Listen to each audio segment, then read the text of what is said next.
Apo BBM, sir. Nasaan na daw yung ICI report? Infrastructure. Ano bang tawag ng ICI? Meaning ng ICI, ano? Independent Commission for Infrastructure.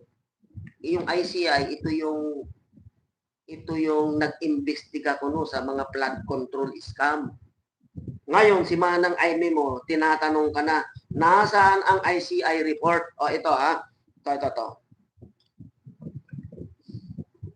Ayan si Manang Aimee mo. Nasaan ang ICI report? Oh, sorry. Nag-imbestiga. Nasaan ang ICI report? Na April Fools na nahudas pa. Senator Aimee Marcos. Ayan. Yung ICI report na yan yung scam, flood control scam.